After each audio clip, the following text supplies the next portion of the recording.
முதலில் இங்கே நாம் முன்வைத்த அரசியல் அப்படிங்கிறது தமிழ் தேசிய அரசியல். தமிழர்களுக்கான ஒரு இறையாண்மை கொண்ட அரசமைப்பை உருவாக்க வேண்டும் அப்படிங்கிறது அதோடைய அடிப்படை நோக்கம். அப்போ தமிழர்களுக்கான அப்படின்னு வரும்போது தமிழர்கள் யார்? தமிழை தாய்மொழியாக கொண்ட தமிழ் குடியில் பிறந்தவர்கள் தமிழர்கள். அப்போ எந்தெந்த குடிக்கெல்லாம், எந்தெந்த சமூகத்திற்கெல்லாம், எந்தெந்த சாதிக்கெல்லாம் தமிழ் தாய்மொழியாக இருக்கிறதோ அவர்கள் எல்லாம் தமிழர்கள். இங்கு கூடியிருக்கக்கூடிய அத்தனை தாய் தமிழ் உறவுகள் அனைவருக்கும் எனது வணக்கங்களை தெரிவித்துக் கொள்வோம். ஐயா திரு பனேரி பாண்டியன் அவர்கள் அநேகமா 1 மாதம் இல்ல 2 மாதங்களுக்கு முன்னாடி நம்மை சந்தித்தார். அப்ப நீண்ட நேரம் நாங்க பேசிக்கிட்டு இருந்தோம். பனைமரத்தை பொறுத்தவரை ஒரு அடிப்படையை நம்ம தமிழர்கள் புரிந்து கொள்ள வேண்டும். நம்ம தமிழ்நாட்டில் இருக்கக்கூடிய பல மரங்கள், நிறைய வகை மரங்கள், அவைகள் இந்த தமிழ்நாட்டுக்கான மரங்களாக இல்லை. அது எப்படி சொல்லணும் அப்படின்னு பாத்தீங்கன்னா, ஒரு சில மரங்கள் பாத்தீங்கன்னா வெவ்வேறு பகுதிகளில் இருந்து அதோட இனப்பெருக்கத்தின் மூலமாக தமிழக பகுதிக்குள்ள வந்திருக்கும். ஆனா தமிழக பகுதியிலேயே உருவான பரிணாமம் அடைந்த ஒரு மரம் அப்படின்னு பாத்தீங்கன்னா அது பனைமரம். இந்த பனைமரம் தமிழகத்திலேயே மிக மிக மிக மிக பழமையான மரமும் கூட. இது ஏன் பழமையான மரம்? ஏங்க இது இப்ப நேத்து தாங்க பார்த்தோம், நேத்து ஒரு 2 வருஷத்துக்கு முன்னாடி வச்சோம், 10 வருஷத்துக்கு முன்னாடி வச்சோம், இது எப்படிங்க பழமையான மரம் அப்படின்னு சொல்றீங்கன்னா, தமிழகத்தில் டைனோசர்கள் முட்டைகள் கிடைச்சது. அதே போல தமிழகத்தில் அந்த டைனோசர்கள் வாழ்ந்த காலகட்டத்தில் வாழ்ந்த மரங்கள் இருக்கும். இந்த டைனோசர்கள் வாழ்ந்த காலம்லாம் சொன்னோம்னா அது ஒரு 10,000 ஆண்டோ 20,000 ஆண்டோலாம் கிடையாதுங்க. கிட்டத்தட்ட 65 மில்லியன் ஆண்டுகள். மில்லியன், அதுல எத்தனை ஜீரோ போடணும் கூட நமக்கு சந்தேகம் இருக்கும். அந்த மாதிரி பல லட்சக்கணக்கான ஆண்டுகளுக்கு முன்னாடி வாழ்ந்த உயிரினங்கள், அவைகள்லாம் கல்லாக போய் தான் நமக்கு கிடைக்கும். அப்படி கிடைக்கக்கூடிய இடங்கள்ல அந்த உயிரினங்களோடு வாழ்ந்த மரங்களும் அப்படியே கல்லாக போய் கிடக்கு. அப்படி பல கல் மரங்கள் நமக்கு தமிழகத்துல கிடைச்சிருக்கு. அப்படி கிடைத்த கல்லாக மாறி போன மரங்கள்ல கூட பனை மரம் இருக்கு. அப்ப புரிந்து கொள்ளுங்கள், இங்க தமிழன் இந்த மண்ணில் நடமாடுவதற்கு முன்பு, மனிதன் இந்த மண்ணில் நடமாடுவதற்கு முன்பு, மனித குரங்குகள் இந்த மண்ணில் நடமாடுவதற்கு முன்பு, பாலூட்டி வகைகள், குரங்குக்கு முன்னாடி இருக்கக்கூடிய பாலூட்டி வகைகள் இந்த மண்ணில் தோன்றுவதற்கு முன்பு, பறவை இனமாக இருக்கக்கூடிய இந்த டைனோசர்கள் வாழ்ந்த காலகட்டத்திலேயே பனைமரம் அந்த உயிரினங்களுக்கும் உணவாக இருந்திருக்கிறது. அப்ப எவ்வளவு நீண்ட நெடிய பாரம்பரியத்தை, ஒரு வரலாற இந்த பனைமரங்கள் தக்க வச்சிருக்கு. இந்த பனைமரம் அவ்வளவு சீக்கிரம் அழிஞ்சிடாதுங்க.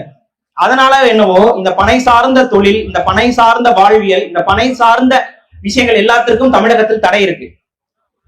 ஏன் பனைமரம் அவ்வளவு சீக்கிரம் அழிந்து விடாது அப்படின்னு பாத்தீங்கன்னா, இதோடைய ரெசிஸ்டன்ஸ், அதாவது வெயிலை தாங்கி எவ்வளவு, இப்ப பாருங்க உங்களுக்கே தெரியும், நம் மனிதர்கள் இந்த மண்ணின் மைந்தர்கள் தான். ஆனா இந்த வெயில்ல நம்மளால எவ்வளவு நேரத்துக்கு நிற்க முடியும்? இங்க வேற ஒரு மரத்தையோ செடியோ கொண்டு வந்து நட்டு வச்சீங்கன்னா ரொம்ப நேரம் இந்த வெயில தாங்க முடியாது, வறட்சியை தாங்க முடியாது.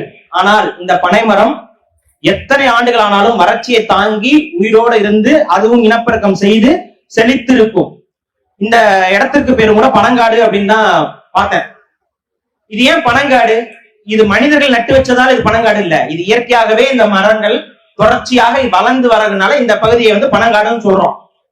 அப்ப இத்தகைய காலத்தை கடந்து நிற்கக்கூடிய ஒரு உயரிய மரம் பனைமரம். அதனாலதான் பனைமரத்தை தமிழர்கள் தெய்வத்திற்கு நிகராக பார்த்து வந்தார்கள். பனை என்பது ஒரு வகையான தெய்வம் தான் தமிழர்களுக்கு. ஆதிகால தமிழர்கள் அவ்வாறே கருதினார்கள். இன்னொன்னு, இன்னைக்கு நம்ம எல்லாருக்கும் தெரியும், ஈரான்ல அரபு நாடுகள்ல பெரும் போர் என்பது உருவாகி இருக்கு. கேஸ் தட்டுப்பாடு, கண்டிப்பா நீங்க எல்லாம் கேஸ் புக் பண்ணிருப்பீங்க, இன்னும் வந்திருக்காது. நிறைய பேர் வீட்டுக்கு வரதுக்கு கொஞ்சம் பிரச்சனை ஆகும், இன்னும் பிரச்சனை ஆகத்தான் செய்ய போகுது. இங்க இருக்கக்கூடிய அரசியல்வாதிகள் என்ன சொல்லுவாங்கன்னு பாத்தீங்கன்னா, அதெல்லாம் ஒண்ணும் இல்லைங்க, பெட்ரோல் இருக்கு, டீசல் இருக்குது, எல்லாம் இருக்குன்னு சொல்லிட்டே இருப்பாங்க. ஆனா தட்டுப்பாடு வந்து கொண்டேதான் இருக்க போயிருது, தட்டுப்பாடு வரதான் போகுது, அதை யாராலும் தடுக்க முடியாது, அது இன்றியமையாதது. இந்த அளவுக்கு இந்த உலகம் ஒரு பெரும் போர் சூழலை சந்தித்து வருகிறது. இப்ப இந்த போர் சூழல் வந்த உடனேயே நமக்கு சமையல் எரிவாயு தடைபடும், பெட்ரோல் மாதிரியான இந்த எரிபொருட்கள் தடைப்படும். இந்த பெட்ரோல் இதெல்லாம் தடைபட்டுச்சுன்னா அப்புறம் வண்டி வாகனங்கள்லாம் ஓட்ட முடியாது. இந்த நாட்டுடைய பிரதமர் சொல்கிறார், கொரோனா லாக்டவுன் போல ஒரு லாக்டவுனுக்கு நம்ம ஆயத்தமாக இருக்க வேண்டும், தயாராக இருக்க வேண்டும், நமது மனங்களை நம்ம அதுக்கு தயாராக வச்சுக்கணுங்கிறாரு. கொஞ்சம் யோசிச்சு பாருங்க, இந்த கொரோனா லாக்டவுன்ல எவ்வளவு கஷ்டங்களை நம்ம அனுபவிச்சோம், எவ்வளவு பொருளாதார பின்னடைவுகளை நம்ம சந்திச்சோம். ஒவ்வொரு குடும்பத்திலையும் எத்தனை பேருக்கு கொரோனா நோய் வந்து செத்தவனை விட இந்த ஊரடங்கால் செத்தவனோட எண்ணிக்கை அதிகம். இதான் உண்மை. அப்படி அந்த மாதிரி ஒரு ஊரடங்கு இந்த பெட்ரோல் தட்டுப்பாடு வரும் பொழுது வரதற்கு வாய்ப்பு இருக்கு அப்படின்னு சொல்றாங்க. அது நிச்சயம் வரும் அப்படிங்கறத நமது கணிப்பும் கூட. அப்படி ஒரு விஷயம் வந்ததென்றால் ஒவ்வொருத்தவங்களும் தெரிந்து கொள்ளுங்கள், பனைமரம் ஒரு 10 பனைமரம் இருக்கிற இடத்துல நீங்க வாழ்ந்தீங்கன்னா நீங்க வாழ்ந்துருவீங்க. ஏன்னா பனைமரம் என்பது முழுக்க முழுக்க தற்சார்பு மரம். மற்ற மரங்கள், மற்ற பயிரினங்கள் இவைகள் எல்லாம் விட பனைமரம் இருக்கக்கூடிய இடத்தில் தற்சார்பு பொருளாதாரம் என்பது தானாகவே நிற்கும். இத உணர்ந்து நடைமுறைப்படுத்திய ஒரு தலைவர் இந்த மண்ணிலும் இருந்தார், ஈழத்திலும் இருந்தார். இந்த மண்ணுக்கு வந்துட்டு போயிருக்கார். அந்த தலைவர் நமது தேசிய தலைவர். அவர்களிடம் ஒரு கேள்வியை ஐரோப்பிய நாடுகள் அப்பப்ப இந்த அமைதி பேச்சுவார்த்தைக்கு வருவாங்க. அப்ப கேக்குறாங்க, என்ன கேக்குறாங்கன்னா, நீங்க இப்படி போர் செய்றீங்க, அதெல்லாம் புரியுது, உங்களுக்கு உரிமை இருக்கு, இந்த மண் உங்களுக்கானது, நீங்க போராடுற நோக்கம் சரியானது. ஆனா ஒரு நாடை கட்டமைக்கணும் அப்படின்னா அதற்கு பொருளாதாரம் தேவை. நீங்க ஆயுதங்களை வச்சு சண்டை போடுறீங்க. அப்படி சண்டை போட்டு ஒரு நாட்டை நீங்க அடைஞ்சிட்டீங்கன்னா உங்க நாட்டுக்கான பொருளாதாரத்துக்கு என்ன போவீங்க? அப்ப உங்களால அந்த பொருளாதாரத்தை கட்டமைக்க முடியாது. அதனால இருக்கக்கூடிய இந்த இலங்கைக்குள்ள இணைஞ்சு போனீங்க அப்படின்னா இந்த பொருளாதார தட்டுப்பாடு பிரச்சனை எல்லாம் இல்லாம நீங்க வாழ்ந்துக்கலாம்லன்னு ஒரு கேள்வியை ஒரு ஐரோப்பால இருந்து வந்த ஒரு நபர் கேள்வி முன்வைக்கிறார் பத்திரிகையாளர்.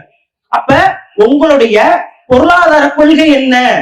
உங்க நாட்டை, ஈழத்தை ஒரு வளம் பெருந்திய ஒரு பொருளாதார மையமாக மாற்றக்கூடிய சக்தியாக நீங்கள் எதை பார்க்கிறீர்கள் கேட்கும் பொழுது அவர் 2 விடயங்களை சொன்னார்.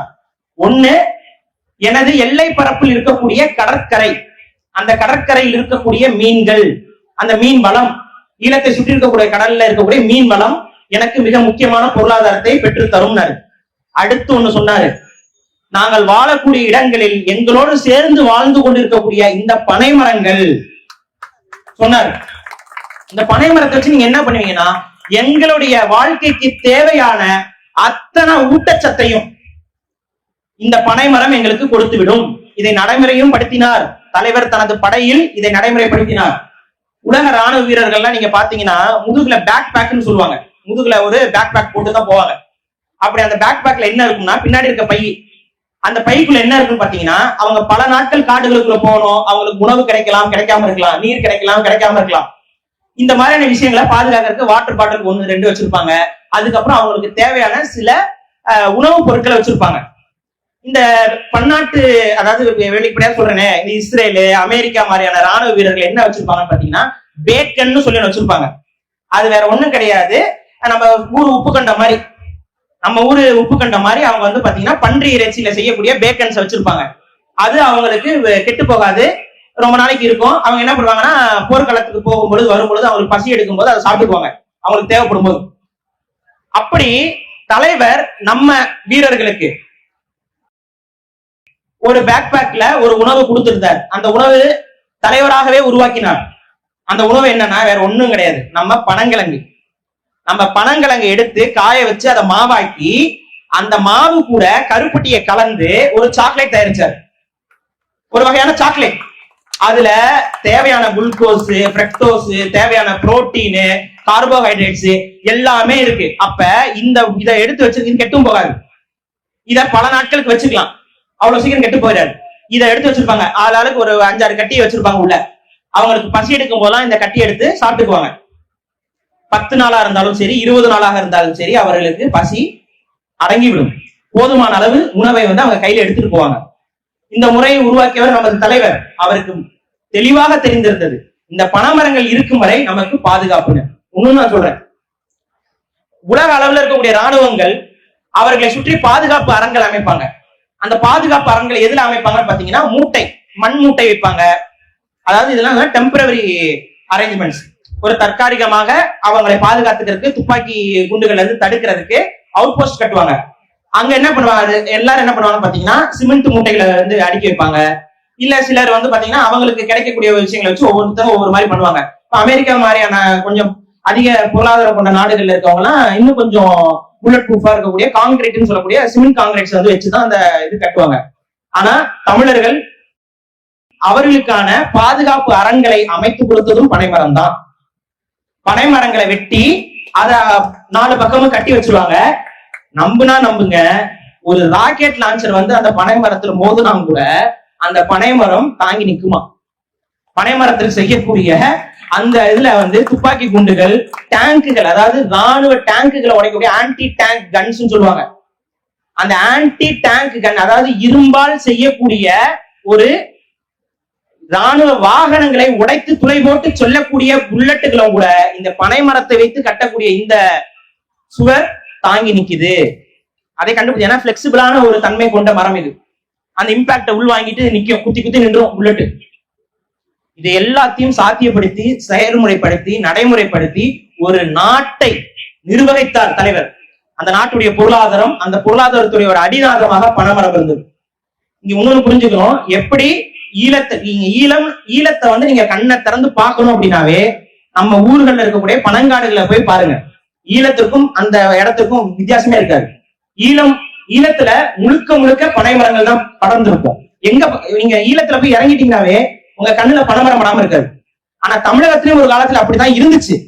ஆனா சில சதிகளால, சில தவறான பொருளாதார கொள்கைகளால, சில தவறான விவசாய முறைகளால பனைமரத்துடைய பயன்களை வந்து நாம் உணராமல் மழுங்கடிச்சு தவறான பொய்யான கருத்துக்களை தமிழர்கள் மத்தியில் பரப்பி விட்டு படிப்படியாக இந்த பனைமரத்து சார்ந்த எதையுமே பயன்படுத்தாம, வெட்கப்பட்டு சொல்றேன், எங்க ஊர்ல எல்லாம் விவசாயிகள் பனைமரத்தை வெட்டுனாங்க. பயனில்லைன்னு சொல்லி பனைமரங்களை வெட்டி இருக்கிறார்கள். அந்த அளவுதான். ஒரு 20 வருஷத்துக்கு முன்னாடி நீங்க பாத்தீங்கன்னா பனைமரங்களை வந்து பெரிய அளவு மதிப்பு இருக்காது. இந்த இடத்துக்கு கொண்டு வந்து விட்டாங்க. அதற்கப்புறம் தான் படிப்படியாக தமிழர்கள் உணர தொடங்கினார்கள். எது உண்மையான பொருளாதாரம், எது உண்மையான நமக்கான வேளாண்மையை மீட்டெடுத்தல், எதற்காக நமது முன்னோர்கள் குளக்கரைகள், ஏரிக்கரைகள் எல்லாம் பனைமரத்தை நட்டு இருந்தாங்க, ஏன் இதை வந்து இப்ப தடுக்கிறாங்க, இதையெல்லாம் படிப்படியாக உணர்ந்தார்கள். நம்மை சுற்றி ஒரு பெரிய சதிப்பின்னல் இருக்குங்கிறத முதல்ல தமிழர்கள் உணரணும். இங்க ஆப்பிரிக்காவை பூர்வீகமாக கொண்ட சீமை கருவேலம், ஆப்பிரிக்காவை பூர்வீகமாக கொண்டது. இந்த ஆப்பிரிக்காவை பூர்வீகமாக கொண்ட இந்த சீமை கருவேலம் ஆப்பிரிக்காவிலேயே பெரிய பாதிப்பை ஏற்படுத்தி கொண்டுதான் இருக்கு. அது அங்கதான் பூர்வீகம். ஆனா அங்கேயே அது பெரும் பாதிப்பை ஏற்படுத்திக்கிட்டு தான் இருந்துச்சு. அந்த சீமை கருவேலங்களை இங்க கொண்டு வந்து இங்க இருக்கக்கூடிய அரசியல்வாதிகளிடம் இல்லாத பொல்லாத பொய்களை பரப்பி ஏமாற்றி அமெரிக்க ஏஜென்ட்கள் பரப்புனாங்க. இங்க இருக்கக்கூடிய அரசியல்வாதிகள் என்ன சொன்னாங்க, இது விறகுக்கு பயன்படும், அதனால இதை பயன்படுத்திக்கோங்க அப்படின்னு. இப்படி ஏமாத்தி கொண்டு வந்து நம்ம கிட்ட திணிச்ச அந்த சீமை கருவேலம் இன்னைக்கு தமிழ்நாடு முழுக்க பரவி இருக்கு. இந்த சீமை கருவேலத்தை ஒழிக்கணும் அப்படின்னு சொல்லி நீதிமன்றத்துல தமிழ் உணர்வாளர்கள், இயற்கை ஆர்வலர்கள் எல்லாரும் போராடி தீர்ப்பையும் பெற்றாங்க. தீர்ப்பு வந்துருச்சு. கண்ணில் படக்கூடிய அத்தனை சீமை கருவேல மரங்களையும் அரசாங்கம் எடுக்க வேணும், வெட்ட வேணும், மக்களும் அதை முன் வந்து செய்யலாம், அதுக்கு எந்த தடையும் இல்ல, பொது இடங்கள் இருக்கக்கூடிய சீமை கருவேலங்களை எல்லாரும் வெட்டுங்கன்னு சொல்லி நீதிமன்றம் தீர்ப்பும் கொடுத்துருச்சு. எல்லாரும் வெட்டவும் தொடங்கிட்டாங்க. எவனோ ஒருத்தன் வந்து அதுக்கு ஒரு ஸ்டே ஆர்டர் வாங்குறான். நம்ப முடியுதா? சீமை கருவேலத்தை வெட்டக்கூடாதுன்னு சொல்லி ஸ்டே ஆர்டர் வாங்கி வச்சுட்டான். அப்படியே நிக்குது இப்ப வரைக்கும். இப்ப போய் நீங்க வெட்ட முடியாது. வெட்டுனீங்கன்னா வந்து பிரச்சனை. பாத்துக்கோங்க, நம்மளை சுத்தி எவ்வளவு பெரிய சதிப்பின்னல் இருக்குன்னு பாருங்க. இந்த சதிப்பின்னல்ல தலையாய சதிப்பின்னல் ஒண்ணு இந்த நம் மண்ணில் நடந்தது என்றால் அதுதான் கல்லுக்கான தடை. தலையாய சதிப்பின்னல் இது வந்து இதுதான் மையம். நம்ம இந்த ஜல்லிக்கட்டுக்கு மாட்டுக்காக போராடணும், ஜல்லிக்கட்டு தடை. அந்த ஜல்லிக்கட்டு தடையை நம்ம எப்படி புரிஞ்சுக்கிட்டோம், பீட்டாங்கிற ஒருத்தன் வந்து சம்பந்தம் இல்லாம மாடுகளை பாதுகாக்கிறேங்கிற பேர்ல அந்த தடையை கொண்டு வந்தான். ஆனா அதுக்கு பின்னாடி இருக்கக்கூடிய மருத்துவ மாஃபியால தொடங்கி எத்தனை பால் வியாபாரம், இதெல்லாம் அந்த சதிகளை தமிழர்கள் உணர்ந்தார்கள். பெரிய போராட்டத்தை முன்னெடுத்தோம். அதுல இருந்து நாம் வெற்றி பெற்றோம். இன்னைக்கு வரைக்கும் ஜல்லிக்கட்டு நமது பழைய பாரம்பரிய முறையிலிருந்து கொஞ்சம் மாறுபட்ட வடிவத்தில் இன்றாலே நடந்து வருகிறது. எல்லாரும் பொங்கல் என்று பார்த்து வருகிறோம். அது போல தமிழகத்தில் போடப்பட்ட மிக முக்கியமான சதி என்பது இந்த கல்லுக்கான தடை. இந்த கல்லுக்கான தடை என்னங்க அப்படி பெரிய முக்கியமான சதி அப்படின்னு பாத்தீங்கன்னா, இங்க பாருங்க, ஒரு அதிர்ச்சியை பாருங்க. உலகத்திலேயே ஒரு மாநிலத்துல ஒரு அரசாங்கம் கல்லுக்கு தடை போட்டிருக்குன்னா அது தமிழ்நாடு மட்டும்தாங்க. உலகத்திலேயே நீங்க எந்த நாட்டிலையும், இந்தோனேசியா, சைனா, ஜப்பான், இந்தியாவில மற்ற மாநிலங்கள், நீங்க ஆந்திரால போனா கல்லு கிடைக்கும், கேரளால போனா கல்லு கிடைக்கும், கர்நாடகத்துக்கு போனா கல்லு கிடைக்கும், தமிழ்நாட்டுல கல்லுக்கு தடை. யோசிங்க. கேரளால மருந்து கலக்க மாட்டானா? கேரளால கலப்படம் வராதா? அது என்ன தமிழ்நாட்டுல மட்டும் தடை? இப்ப இந்த முடிச்சுக்கு ஒரு பதில் இருக்கு. உலகத்திலேயே, உலகம் எதுக்கு, அண்ட பிரபஞ்சத்திலேயே அரசாங்கம் மது விற்கிறது தமிழ்நாட்டில் மட்டும்தாங்க. எந்த அரசாங்கமும், அமெரிக்க அரசாங்கம், பிரான்ஸ் அரசாங்கம், இந்தியாவில மற்ற மாநில அரசாங்கங்கள் மது விற்கிறது கிடையாது. உலகத்திலே ஒரு அரசாங்கம் மது விற்குதுன்னா அது தமிழ்நாடு. உலகத்திலேயே இயற்கையாக கிடைக்கக்கூடிய கல்லுக்கு தடை என்றால் அதுவும் தமிழ்நாடு. இப்ப புரியுதா? இதுக்கு பின்னாடி இருக்கக்கூடிய இது வெறும் சாராய வியாபாரம் மட்டுமல்ல. இது சாராய வியாபாரத்துக்கு மட்டும் இல்ல, அதுல அந்த வியாபாரிகள் பயனடைகிறார்கள், அதனால இந்த கல்லுக்கு தடை. இதற்கு பின்னாடி ஒட்டுமொத்த தமிழ் இனத்தையும் அழிக்கக்கூடிய சதியும் இருக்கு. ஒட்டுமொத்த தமிழ் இனத்தையும் கருவறுக்கக்கூடிய, இனப்படுகொலை செய்யக்கூடிய ஒரு சதி திட்டம் இருக்கு. இதான் உண்மை. ஏன்னு சொல்லவா? ஈழத்துல நடந்தது இனப்படுகொலை. நம்ம சொந்தங்களை, நம்ம குழந்தைங்களை, பெண்களை கொத்து கொத்தாக குண்டுகளை போட்டு கொன்று ஒழித்தார்கள். அப்படி கொத்து கொத்துகளாக குண்டுகளை போட்டு எத்தனை பேர் கொண்டாங்க தெரியுமா? இதுவரை நம்ம கணக்குல 2 லட்சம் பேர். இதுவரை நம்ம கணக்குல பல ஆண்டுகள், கிட்டத்தட்ட 30 ஆண்டு காலம் அந்த போர் நடந்துச்சு. அந்த 30 ஆண்டு கால போர்ல 2.5 லட்சம், அது இன்னும் எடுத்து பாத்தீங்கன்னா ஏறத்தாழ கிட்டத்தட்ட 4 லட்சம் பேர் இறந்திருக்காங்க இந்த போர்ல. கடைசி போர்ல மட்டும் 2 லட்சம் பேர். இப்ப தமிழகத்தில் மதுவால் ஏற்படக்கூடிய மரணம் என்ன நினைக்கிறீங்க? 5 வருடங்களில் 5 லட்சம் பேர். 5 வருஷத்துல 5 லட்சம் பேரு மதுவை குடிப்பதால் உடல்வாதம் ஏற்பட்டு, வாகன விபத்து ஏற்பட்டு, இந்த மதுவை குடித்துக் கொண்டு அடுத்தவங்க போய் வெட்டுறது, அடுத்தவங்க போய் மோதுறது, பெண்களை கற்பழிக்கிறது, பாலியல். இன்னைக்கு பாக்குறோம், நியூஸ் எல்லாம் பாக்குறோம். 2 வயது குழந்தை, பச்சிளம் குழந்தை, 80 வயது மூதாட்டி பாதுகாப்பு இல்லைங்க தமிழ்நாட்டுல. எந்த தமிழ்நாட்டுல? பெண்களுக்கு ஒரு பிரச்சனை என்றால் நம் உயிரை துச்சமென மதித்து போர்க்களம் கண்ட இந்த தமிழ்நாட்டில் நம் குழந்தை, 2 வயது குழந்தையை நம்மளால காப்பாற்ற முடியல. 80 வயது தாயை நம்ம பாதுகாக்க முடியல. இது நடந்து கொண்டிருக்கு. ஒவ்வொரு மாதமும் பெண்கள் எவ்வளவு பேர் பாதிப்புக்குள்ளாகிறாங்க பாருங்க. இங்க அந்த எஃப்ஐஆர்ல எடுத்து படிச்சு பாருங்க. அந்த எஃப்ஐஆர்ல எல்லா எஃப்ஐஆர்லயும் ஒரு களவாணி இருப்பான். அந்த களவாணி தான் மது போதை. பெண்களை கொண்டாட்டி வெட்டி கொண்டு இருப்பான். அந்த எஃப்ஐஆர்ல பாருங்க, மது குடித்திருந்தேன் இருக்கும். பெத்த பிள்ளைய கொண்டிருப்பான், பாருங்க மது குடித்திருந்தேன். ஒரு பஸ்ல போய் இடிச்சு விபத்துக்குள்ளாகி இருப்பான், மது குடித்திருந்தேன்.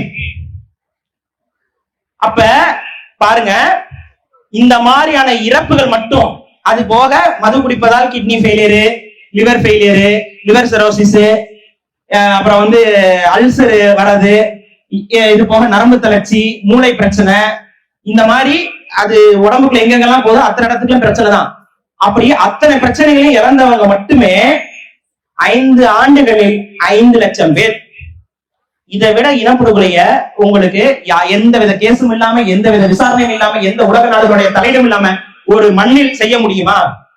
இது போக நமது கலாச்சார பண்பாட்டு சீரழிவுகள் அடிக்கிட்டே போலாம். இவ்வளவுக்கும் காரணம் இந்த மது. இங்க மதுவுக்கு எதிராக பலரும் போராடுகிறார்கள். பல அரசியல்வாதிகள், பல தலைவர்கள், பல சமூக ஆர்வலர்கள் எல்லாரும் போராடுறாங்க.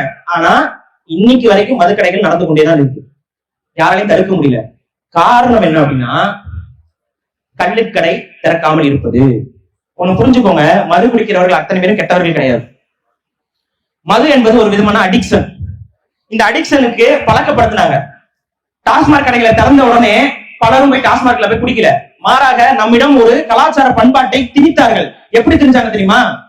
உங்களுக்கு தெரியும், ஒரு 10 வருஷத்துக்கு முன்னாடி வந்த சினிமா பாட்டுகளை எல்லாம் எடுத்து பாருங்க. காதல் வெற்றி, டாஸ்மார்க்கு வாடா. காதல் தோல்வி, டாஸ்மார்க்கு வாடா. அப்பா இறந்துட்டாரு, டாஸ்மார்க்கு வாடா. அப்பா பாராட்டினாரு, டாஸ்மார்க்கு வாடா.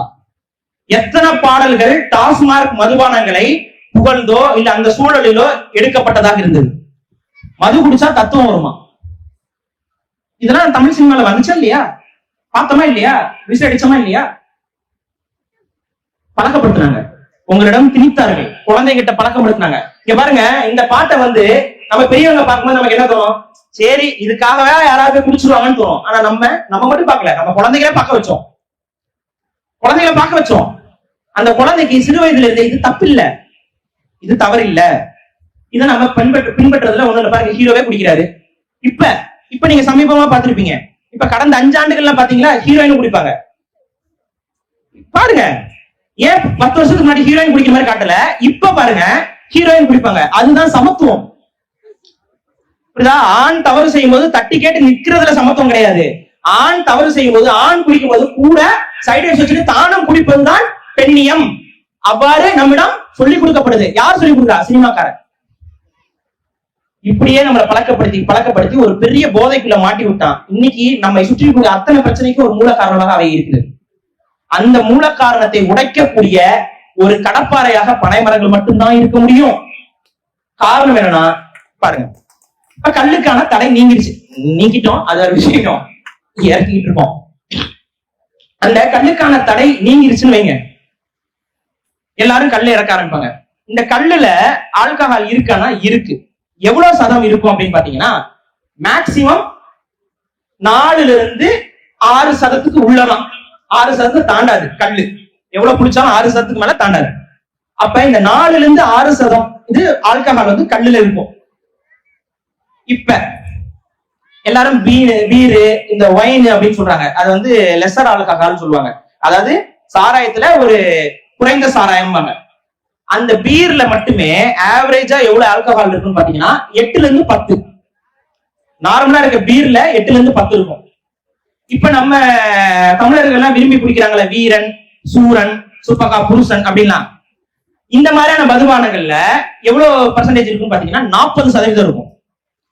40%, 50% இருக்கும். அதனாலதான் வாயில பட்டாவே எரியும். இங்க பாருங்க, இந்த கல், அதாவது ஆரம்பத்தட்ட மதுபானம்னு சொல்லக்கூடிய இந்த பீர் மற்றும் வைன்லயே 8% மேலதான் ஆல்கஹால் கண்டென்ட் இருக்கும். ஆனா கல்லுடைய உச்சபட்ச ஆல்கஹால் கண்டென்ட்டே 6% தான்.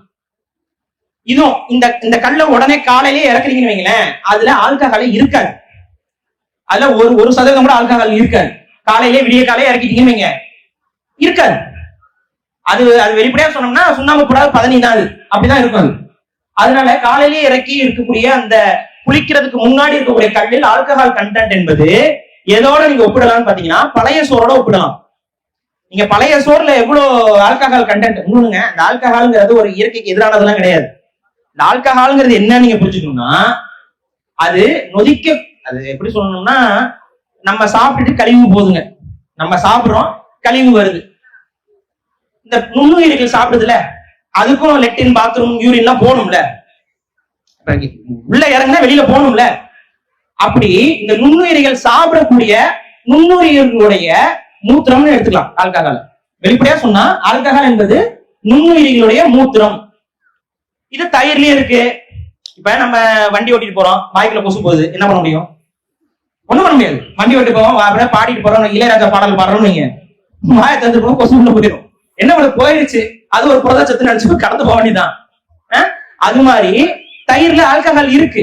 தயிர்ல வந்து பாத்தீங்கன்னா பாயிண்ட் சம்திங்ல இருக்கும். பழைய சோறுல பாத்தீங்கன்னா 1% இல்லைன்னா வந்து அதுக்கு கொஞ்சம் கம்மியா இருக்கும். அதனாலதான் பழைய சோறு சாப்பிட்டோன்னே நமக்கு தூக்கம் வருது. இந்த ஆல்கஹாலை சாப்பிட்டோன்னே நமக்கு தூக்கமும் போதையும் வருவதற்கான அடிப்படை காரணம் என்னன்னா, ஆல்கஹால் என்பது நாம் உணவாக உட்கொள்வதற்கு ஒவ்வாத உணவு. அதனால நம்ம உடம்புக்குள்ள போனோன்னு இது செரிக்க முடியாது. ஆல்கஹாலை நம்ம உடம்பு செரிக்காது. செரிக்கிறதுக்கான தன்மை நம்ம கிட்ட கிடையாது. அது வெளிப்படையா சொன்னா ஆல்கஹால் 100% 100% கான்சென்ட்ரேட்டட் ஆல்கஹால்ல நீங்க எடுத்து ஒரு மீன்கள் வாழக்கூடிய குளத்துல ஊத்துனீங்கன்னா அந்த குளத்துல இருக்க அத்தனை மீன் செத்துரும். ஆல்கஹால் என்பது மனிதர்களை பொறுத்த வரைக்கும் அது விஷம். ஆனா உங்களுக்கே தெரியும், நம்மளுடைய சித்த மருத்துவம் அந்த முறைகள் எல்லாம் விஷமா இருந்தாலும் ஒரு ரொம்ப கம்மியான அளவு இருந்தா அது மருந்து. பழனியில நம்ம சொல்றோம்ல, நவபாசான சிலை, அது 9 வகையான விஷத்தை ஒன்னா கலந்து உருவாக்கப்பட்ட ஒரு சிலை தான்.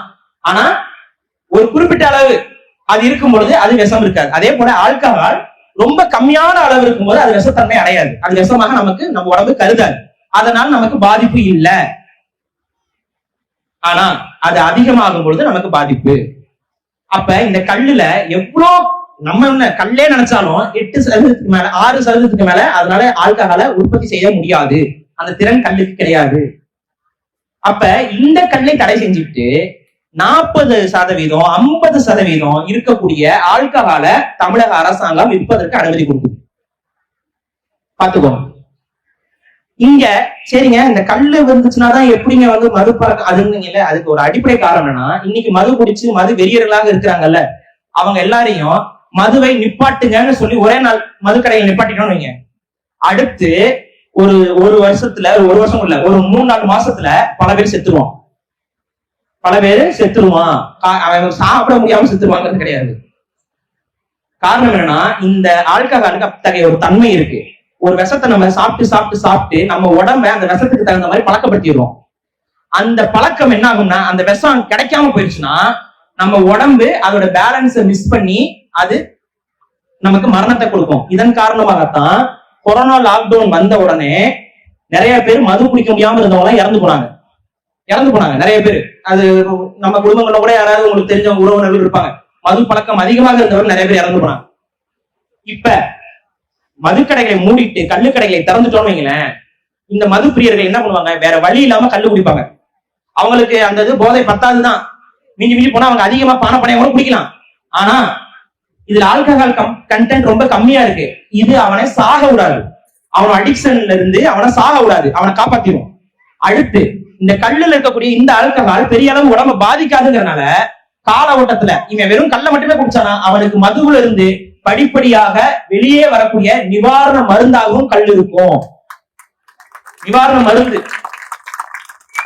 இன்னைக்கு மது பழக்கத்தை நான் விட்டு ஒழிக்கிறேன்னு ஒருத்தன் சொல்றான்னு அவனுக்கு வேற ஆப்ஷனே கிடையாதுங்க தமிழ்நாட்டுல. மது பழக்கம் வேண்டாம் நான் விட்டு ஒழிக்கிறேன் அப்படின்னு சொல்றாங்க, அவன் அடுத்து எப்படி அதுல இருந்து வெளியில வருவான்? வர முடியாது. அவன் உடம்பு அதுக்கு ஒத்துழைக்காது. டாக்டர் என்ன சொல்லுவாரு, கல்லு குடிங்கன்னு சொல்ல மாட்டாரு, சிரிப்பு சாராயமே குடிச்சு எடுத்து போட்டுருவாரு. இதுதான் நடக்குது தமிழ்நாட்டுல. வேற வழி இல்ல. ஒரு டாக்டர் பாப்பாரு, ஐயா இவன் மது குடிக்காம இருந்தா செத்துவான் போல, வேற வழியில பண்ணி குடிப்பான்ற. அப்ப அந்த பழக்கத்துல இருந்து அவனால வெளியே வரவே முடியாது. ஆனா கல்லுக்கு மட்டும் இங்க தடை நீங்க இருந்துச்சுன்னா ஒவ்வொரு மருத்துவரும் கல்லு குடிங்கம்பாங்க. ஒவ்வொரு மருத்துவரும் போய் கல்லு குடிங்க உங்களுக்கு சரியாயிருப்பாங்க. இதுதான் உண்மை, இதுதான் சத்தியம். இப்ப புரிஞ்சுக்கோங்க, இந்த கல்லுக்கான தடை வெறும் சாராய வியாபாரிகளை குறிவிப்பதற்காக மட்டும் கிடையாது, நம்மள சாகடிக்கிறதுக்கு. நீ சாராயத்தை மட்டுமே குடிச்சு செத்துப்போ அப்படிங்கிறது தான். இந்த சாராயம் குடிக்கிறது தான் இன்னொரு பெரிய பிரச்சனை இருக்கு. நம்ம குடும்பங்கள் எல்லாம் கல்யாணம் ஆச்சுன்னா கல்யாணம் ஆகி அடுத்த ஒரு சில மாதங்கள்லயே கருத்தரிக்கணும்னு ஆசைப்படுவாங்க. மாமியார் கொடுமையில அங்கிருந்து ஆரம்பிக்குமே. இந்த ஆரிஜின் ஆஃப் மாமியார் ஸ்டோரின்னு ஆரம்பிச்சீங்கன்னா, குழந்தை தள்ளி போச்சுன்னா அங்கதான் மாமியார்களுக்கு அப்படியே அவங்களும் பெண்கள் தான், ஆனா அவங்களுக்கு என்ன தெரியல, அந்த கோவம் வந்துடும். இன்னும் குழந்தை வரல, இன்னும் குழந்தை வரலையான்னு. பக்தியும் அப்பதான் வரும். பக்தி அங்கதான் தொடங்கும். குழந்தை கிடைக்கலன்னா உடனே பக்தி வந்துடும். முருகன் காவடி எடுப்பாங்க, அளவு குத்துவாங்க, பூ முதிப்பாங்க. அப்ப நம்ம கலாச்சாரத்துல இனப்பெருக்கம் என்பது மிக முக்கியமான ஒரு விஷயம். அதுக்கு ஆப்பர்ச்சுட்டான். இன்னொன்னு கேளுங்க, உலகத்திலேயே இதுக்கு தமிழக ஆண்கள் நிலைமையை யோசிச்சு பாருங்க.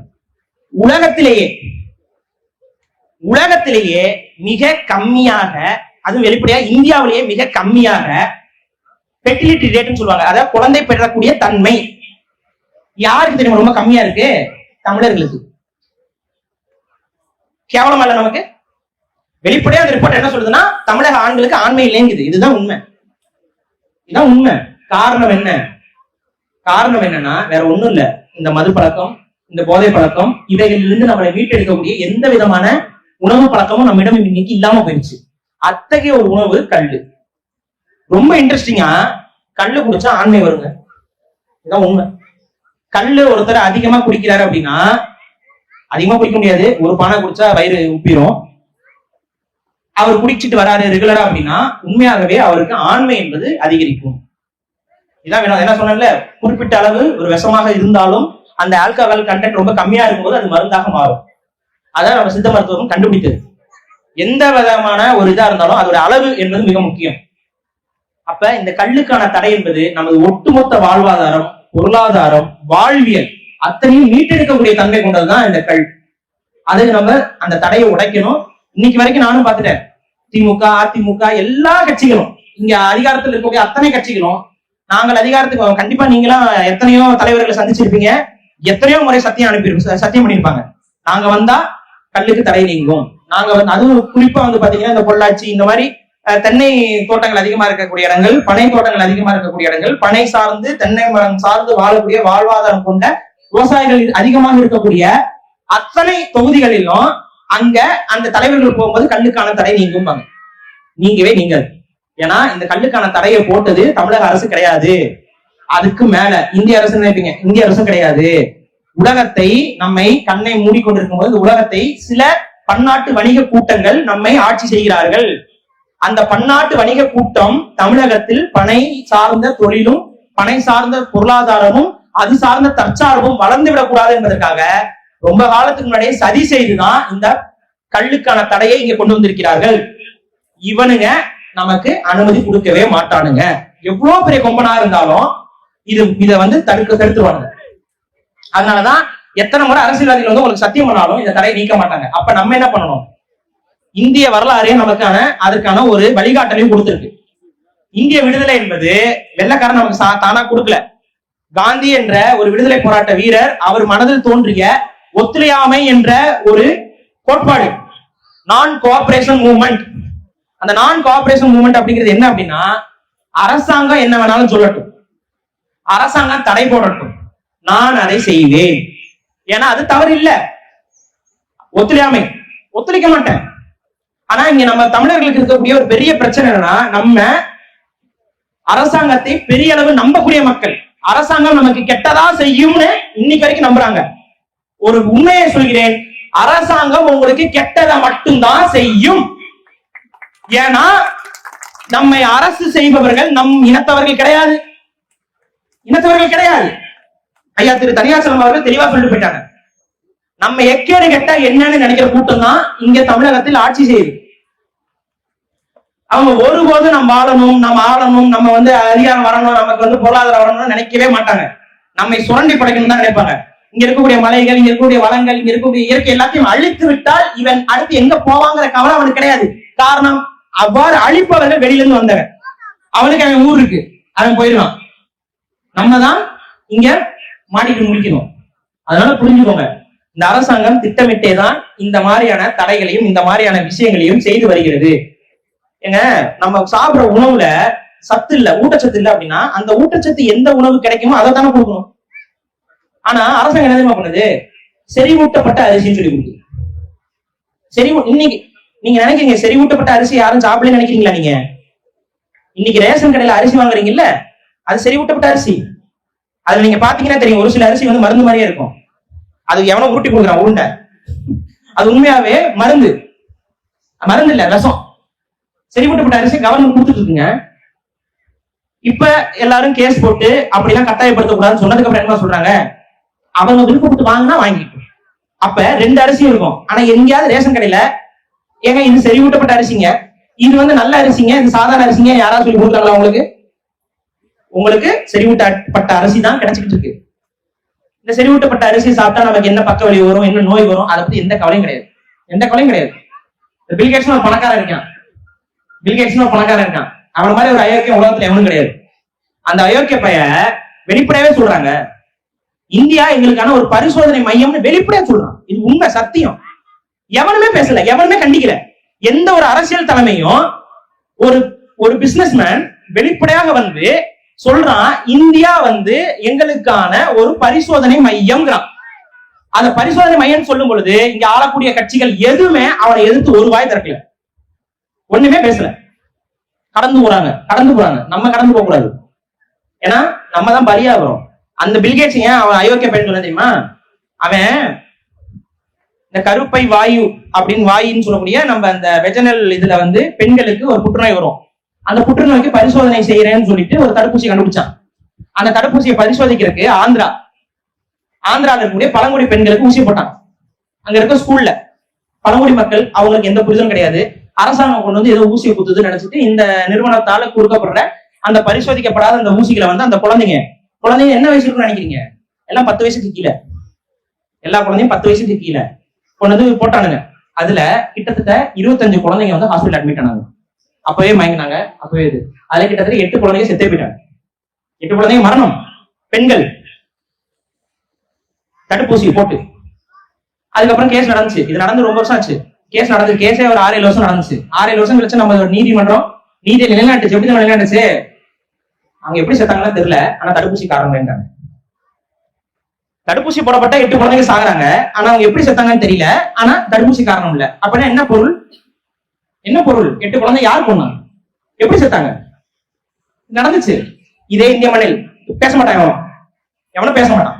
உங்களுக்கு சந்தேகம்னா இப்ப இந்த ChatGPT, இந்த குரூக்கு, இந்த மாதிரி இந்த AI எல்லாம் இருக்குல்ல, கேட்டு பாருங்க. பில்கேட்ஸ் என்ன தடுப்பூசி கொண்டு வந்து போட்டான், எந்த ஊர்ல போட்டான், எத்தனை குழந்தைங்க இறந்துச்சு, அதுக்கு இந்திய தீர்ப்பு என்ன, போய் பாருங்க, தேடி பாருங்க. நம்ம எல்லாம் அவன் மனுஷனாவே மதிக்கிறது இல்ல. மனுஷனவே மதிக்கிறது இல்ல. அப்ப இங்க நமக்கு வேற வழியே இல்ல. நீ கல்லுக்கு தடை போட்டுக்கோ, நாங்க கல்லு இறக்குவோம். வேற வழி இல்ல. என்ன பண்ண முடியும்? எங்க மேல வழக்கு போட்டுக்கோ. நாம எல்லாம் சேர்ந்து வழக்காடுவோம். நல்லா நான் இங்க ஒரு உத்தரவாதம் கொடுக்குறேன். எங்க இயக்கம் வந்து உருவாகி வருகிறது. எங்களுக்கான இயக்கம் தமிழ் தேசியம் சார்ந்த ஒரு இயக்கம். அந்த இயக்கம் இன்னைக்கு நாங்க வாக்குறுதி கொடுக்குறோம். கல்லுக்கு தடையை எங்களால உடைச்சு தர முடியுமான்னு தெரியல. அந்த அளவுக்கு நாங்க வளர்ந்து வருமானு தெரியல. ஆனா ஒரு விஷயம் சொல்றோம், கல்லுக்காக கைது செய்யப்படக்கூடிய அத்தனை பேருக்கும் நாங்கள் பொருளாதார ரீதியாகவும் வழக்கறிஞர் மூலமாகவும் துணை நிற்போங்கிற சத்தியத்தை இங்க பதிவு பண்றோம். கல்லுக்காக கல்லு இறக்குனாருங்கிற குற்றத்திற்காக இங்க ஒரு தமிழன் கைது செய்யப்பட்டால் அந்த இடத்துல எங்க இயக்கமும் எங்க இயக்கத்துடைய வழக்கறிஞர் பாசறையும் வந்து நிற்குங்கிற ஒரு உத்தரவாதத்தை நான் கொடுக்குறேன். நம்மளால செய்ய முடிஞ்சது அது. நீ கைது பண்ணு, வழக்கு போடு, நாங்க இறக்குவோம். 10 பேர் இறக்குனா 10 பேரத்துக்குள்ள வைப்பேன். 100 பேர் இறக்குனா 100 பேரத்துக்குள்ள வைப்பேன். 1 லட்சம் பேர் இறக்குனா என்ன புடுங்குவேன்? 1 லட்சம் பேர் இறக்குனா என்ன புடுங்குவ? நீ எங்களை உள்ள வைக்கிறதுக்கு நீ வெளியே விட்டு போயிடலாம். உள்ள வச்சுன்னா உனக்கு தான் செலவு.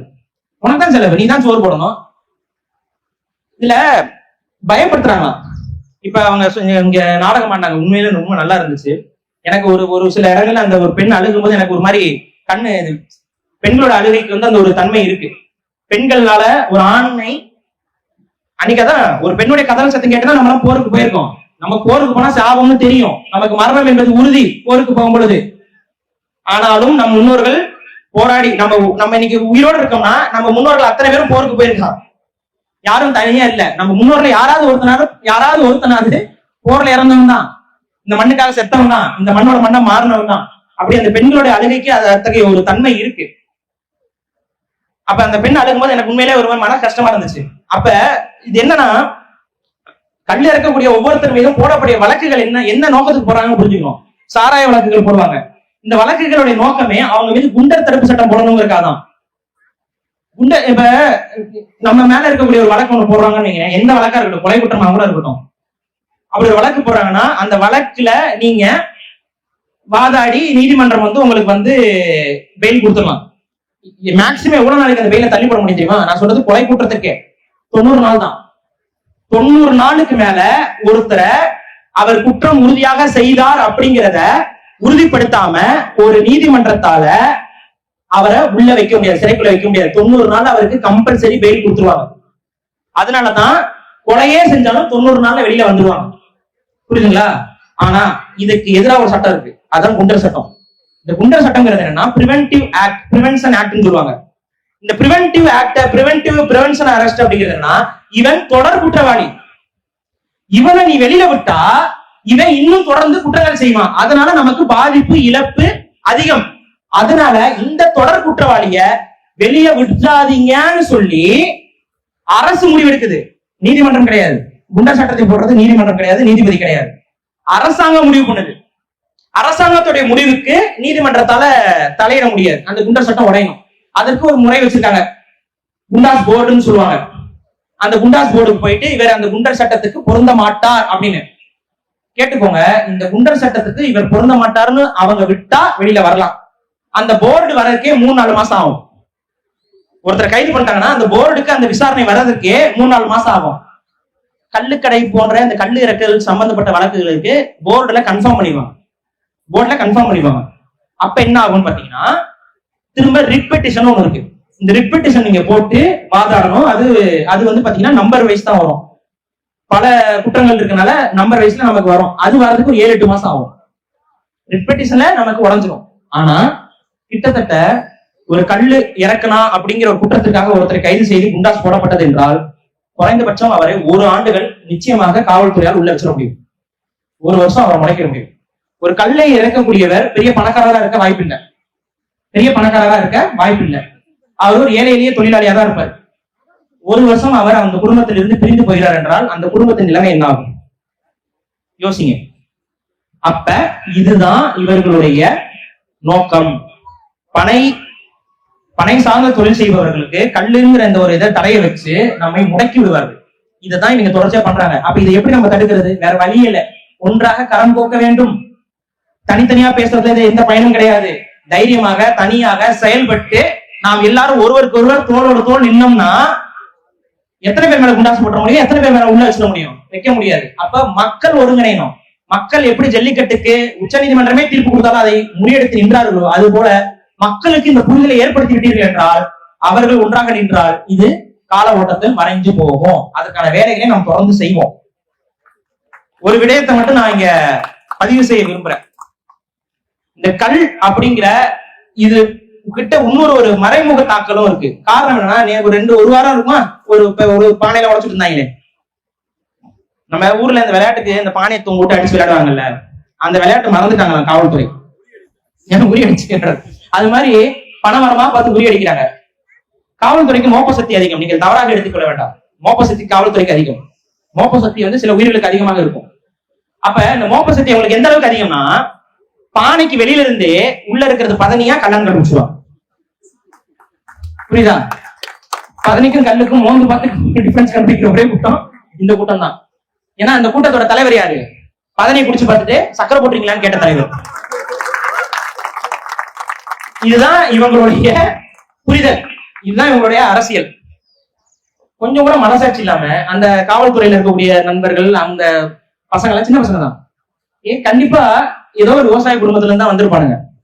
ஆனா என்னமோ தெரியல, ஒரு சக விவசாய கண்ணீரோட பாக்குறதும், சக விவசாய குடும்பத்தை நாசம் பண்றதும், கசக்கி போடுறதும் அவங்களுக்கு ரொம்ப பிடிச்சிருக்கு. இந்த பாத்தீங்கன்னா இந்த போராட்டங்கள் வரும்பொழுது இந்த ரோட்டோரத்துல யாராவது கடை வச்சிருப்பாங்க, மீன் வச்சிருப்பாங்க, அங்க போய் உடச்சு விடுறது, தள்ளி விடுறது, கண்ணு தெரியாதவங்க ஏதாவது ஒரு கடை வச்சிருந்தா அங்க போய் மிதிச்சு விடுறது.